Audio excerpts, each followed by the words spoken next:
Miguel, passou cerca de uma semana desde as últimas eleições e muito debate tem sido feito, nomeadamente sobre o crescimento da direita e também da extrema-direita, mas hoje Miguel quer falar da crise da esquerda.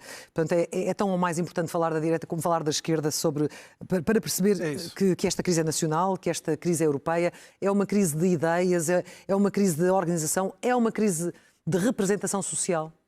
Eu acho que é isso tudo combinado. Se calhar mais algumas coisas. Eu acho que é isso tudo combinado. Mas é uma história muito interessante, até porque o reflexo do crescimento da extrema-direita ou da direita populista, para sermos também mais abrangentes, ou a outra face da moeda do crescimento da direita populista é o enfraquecimento da esquerda. E isso parece paradoxal, mas depois quando pensamos neste problema percebemos que isso até faz sentido. Bem, em primeiro lugar, nós temos de dizer que a esquerda em Portugal está metida numa grande crise, sim, que também tem razões conjunturais. Evidentemente, houve um governo de esquerda durante 8 anos, há esse desgaste.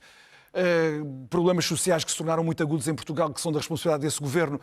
Enfim, o sucessor de António Costa, Pedro Nuno Santos, teve que ir a jogo, assumindo a responsabilidade por coisas que são evidentemente impopulares. O problema da habitação, o problema da saúde, o problema da corrupção, o problema da imigração, sobre o qual também quero falar um bocadinho. Mas, e quando nós apercebemos dos dados sociodemográficos, quer dizer, os estudos de opinião que foram feitos aos eleitores portugueses no dia das eleições, em que as pessoas disseram, olha, eu votei nisto e o meu perfil tem não sei quantos anos de idade, estas qualificações, sou não sei de que região do país, e agora nós temos mais dados para perceber que tipo de eleitor é que vota na esquerda e que também vota na direita, evidentemente, nós percebemos que o Partido Socialista está num grande sarilho. Porquê? Só dois pontos para passarmos depois à questão das ideias, à questão mais estrutural, à questão europeia, da esquerda europeia. Em primeiro lugar, o PSD tinha um problema sério no eleitorado, entre o eleitorado feminino, era um partido muito masculinizado na sua preferência de voto, e no eleitorado mais velho. Ora, os dados demonstram, primeiro, que já há mais mulheres do que homens a votar no PSD, e que o PSD venceu o PS no voto mais velho, no voto dos pensionistas. O PS desta vez teve ligeiramente menos de 1/3 do voto dos pensionistas. Não é possível ganhar eleições só com 1/3 dos votos dos pensionistas. É preciso, pelo menos, mesmo com um partido muito envelhecido, como é o caso do PS, é preciso ter pelo menos 50% do voto dos pensionistas para poder ganhar e ganhar à tangente. Portanto, se for verdade que o PS perdeu a vantagem que tinha no voto feminino e no voto mais velho, isso são péssimas notícias para o Partido Socialista. Agora, esta não é uma crise específica do PS. Mas há uma reflexão a nível nacional a fazer também, se bem que depois é um problema mais abrangente. É isso, eu acho que a reflexão da esquerda, dentro do Bloco, das fileiras do Bloco, do PCP, o PCP é mais difícil, mas do Bloco, do PS, não pode ser separável, e julgo que não é, do problema geral da esquerda europeia. O presidente do Partido Socialista Europeu dizia, a comentar a derrota de António Costa, é preciso não esquecer que António Costa e o PS português eram uma espécie ainda de luz dos socialistas europeus, que estavam a perder em quase todo o lado, mas aqui na Península Ibérica mais ou menos se mantinham, Sanches com muitas dificuldades, mas o PS parecia que tinha algum predomínio na sociedade portuguesa. Isso desapareceu e, portanto, isso gerou todo o tipo de alarmes dentro dos socialistas europeus. E ele, o presidente, o secretário-geral, um homem chamado Giacomo Filibeck, dizia assim, calma, nós não perdemos tudo, ainda há 1 mês ou 2 ganhamos a Lituânia. A Lituânia é um microestado. E não tinha sido há 1 mês ou 2, as eleições foram em outubro. Portanto, há uma nota de desespero que nos permite diagnosticar, neste momento, há uma crise profunda da esquerda radical e da esquerda democrática na Europa. De onde é que essa crise vem? Esta crise tem causas muito remotas, ela não é conjuntural. Para tentar contar uma história muito comprida, de uma maneira muito rápida, vamos dizer assim, a esquerda nasce de uma crítica do capitalismo. É isso que a esquerda política é, no meados do século XIX, em diante, até a década de 60, digamos assim.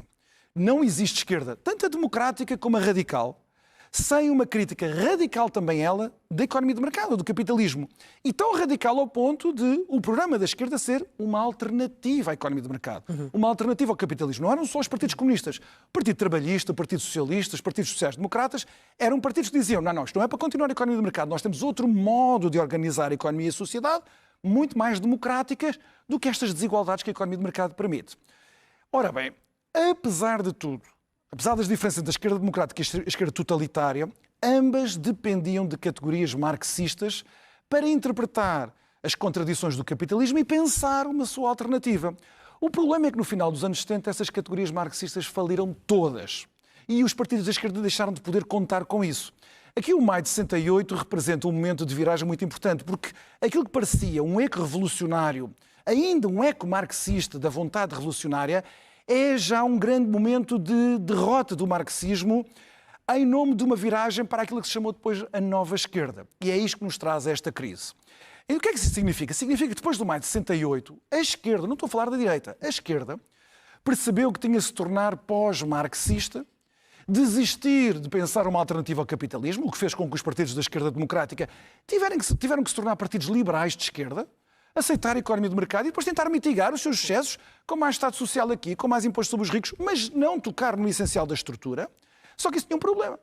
É que já estava lá a direita conservadora e a direita liberal a propor um modelo desses, que era a economia social de mercado, a famosa designação alemã, que diz é uma economia de mercado, mas com um Estado social para proteger os mais fracos, os mais vulneráveis e evitar as desigualdades. Portanto, os partidos da esquerda democrática foram forçados a fazer o jogo da direita liberal e da direita conservadora, só que desta vez sem um programa alternativo que os diferenciasse. O que é que levou à procura desesperada por uma diferenciação? O programa da esquerda radical pós-maio de 68, que era qual? Já não pensar a luta de classes, já não pensar a alternativa ao capitalismo, mas começar a pensar que faz falta uma emancipação, ainda faz falta uma certa emancipação, já não da classe social, da grande maioria da população oprimida pelo capital, desistiram disso, mas as subjetividades, os indivíduos marginalizados na sociedade, que têm que ser emancipados de manifestações de micropoder. Portanto, ir ao encontro de pessoas de características sexuais minoritárias na sociedade, dos imigrantes, de bolsas de desfavorecimento e de opressão e de manifestação dessa opressão que precisassem de ser emancipados. Mas isso fez com que os partidos à esquerda democrática dissessem o que nos diferencia dos liberais e dos conservadores é que nós temos estas causas. Só que isso colocou os partidos da esquerda, ao contrário do que tinha acontecido na esquerda anterior, que era nós somos a voz da maioria contra a opressão da minoria, colocaram os partidos da esquerda a dizer isto. A maioria são os opressores. São os opressores com os seus preconceitos, machismos, racismos, transfobismos, homofobismos. E, portanto, isto levou os partidos da esquerda a dizer assim, o nosso antigo eleitorado, a classe média baixa trabalhadora, que até tem preferências, sim, na economia por mais intervenção do Estado, por igualdade, mas nas questões sociais e culturais é muito conservadora, mas levou os partidos da esquerda a dizer vocês votam em nós, mas fiquem a saber que vocês são racistas, ficam a saber que vocês são xenófobos. E houve uma permanente hostilização do próprio eleitorado em nome de uma suposta emancipação da sociedade, mas apenas nas margens da sociedade. Ora, a partir do momento em que aparecem estes partidos populistas que dizem assim, nós temos um programa que defende intervenção do Estado, mas em nome da nação, não em nome desse cosmopolitismo que a esquerda sempre defende, mas em nome da nação, de prioridades nacionais. E, portanto, nós achamos que a democracia é o povo nacional a poder mandar sobre o seu próprio destino, não está condenado a obedecer ortodoxias discursivas, a leis económicas impessoais, à lei dos mercados, mas também não está obrigado a obedecer estes cosmopolitismos que dizem que as fronteiras devem ser abertas. E, ao mesmo tempo, vamos respeitar a vontade dos modos de vida das pessoas mais pobres, das classes médias.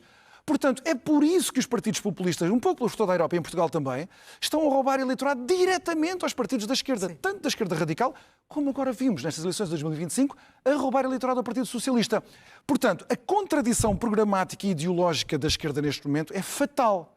A esquerda precisa de ser refundada, não só mudar de líderes políticos, isso também é importante, claro, na conjuntura, mas ser capaz de ir buscar ideias novas. E isso é muito, muito difícil.